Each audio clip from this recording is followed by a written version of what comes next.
जन्माला येतं मग तिच्याच डोळ्यात भीती का? तर नमस्कार, मी प्रतीक्षा प्रदीप महाजन, पंडित विष्णू दिगंबर ज्युनियर कॉलेजची विद्यार्थिनी. विषय म्हणते, खरंच आजची स्त्री सुरक्षित आहे का?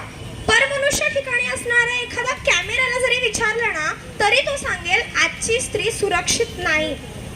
खरंच आजची स्त्री सुरक्षित आहे का? पुरुष प्रधान दृष्टिकोन असलेल्या आपल्या देशातच नव्हे तर संपूर्ण जगात स्त्रियांनी चूल आणि मूल या पलीकडेही विश्व असतं आणि ते पाहावं अशी संकल्पना मांडलेल्या सावित्रीबाई फुलेंनी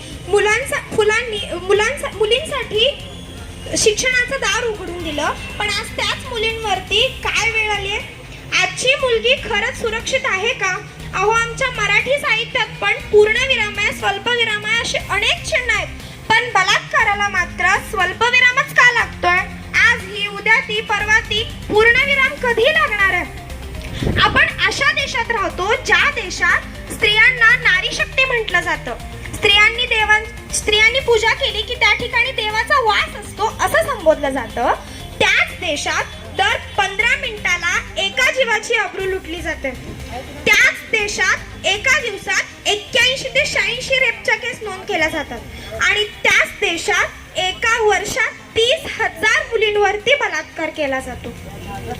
जेव्हा एखाद्या मुलीवरती बलात्कार होतो ना तेव्हा फक्त तिच्या शरीरावरती जखमा होत नाहीत तर त्या देशाच्या संस्कृतीचा आणि कायद्याचा पूर्णपणे पराभव होतो.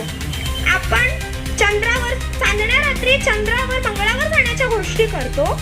आपण डिजिटल इंडियाच्या बात्या मारतो. पण जर आपल्या देशात एखादी माझी मुलगी, माझी बहीण, माझी आई जर रस्त्यावरती सुरक्षितपणे चालू शकत नाही तर काय उपयोग आहे त्या संस्कृतीचा? कसला विकास आणि कसली संस्कृती? गुन्हेगार जेव्हा गुन्हा करतो ना तेव्हा त्याला गुन्ह्याची भीती नसते, कारण त्याला माहिती असतं आज नाही उद्या न्याय भेटणारच नाही. वर्षानुवर्ष केस लांबतच जातो, खटले लांबच होत जातात, पण न्याय भेटण्यासाठी वर्षानुवर्ष जातात. आपण कायदा इतका मजबूत बनवायला हवा की त्या गुन्हेगाराला गुन्हा करताना असं वाटलं त्याला फक्त नाही की त्याच्या पुढच्या 7 पिढींनाही अंगावरती काटा यायला हवा. जेव्हा कायदा कमी पडतो ना तेव्हा त्या नराधमांचं धाडस वाढतंच. आपण 19 फेब्रुवारीला शिवाजी महाराजांचं स्टेटस टाकतो, जय शिवाजी जय भवानी म्हणतो आणि डॉल्बी लावून नाचतो. अहो, हे सगळं करण्यापेक्षा शिवाजी महाराजांचा एखादा जरी विचार अंगीकारला ना तर आज आपल्या देशात जेवढी काही रेपची संख्या आहे ना ती खूप कमी होईल. आपण ही आणि फक्त कायद्यानेच बदल करून चालणार नाही. आपल्या देशात माणसाची मानसिकताही बदलायला हवी. दोष हा मुलींच्या कपड्यात नसतो, दोष हा तिच्याकडे बघणाऱ्यांचा असतो, दोष हा तिच्यावर बलात्कार करणाऱ्यांचा असतो. आपण समाज म्हणतो मुलगी रात्रोरात्री बाहेर फिरत होती म्हणून तिच्यावरती बलात्कार झाला.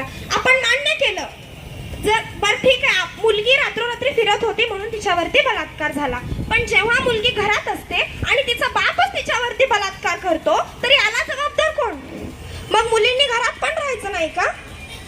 आपल्याला बदल आपल्या घरापासून करायला हवा. आपल्या घरात असलेल्या मुलाला सांगायला हवं की प्रत्येक मुलीचा आदर कर. आपल्या शिवाजी महाराजांनी सांगितलंय स्त्री माता भगिनी समान असते. हे विचार मुलाला आपण सांगायला हवं. आपण मुलांना शिकवायला हवं की प्रत्येक स्त्रीचा आदर करायला हवा.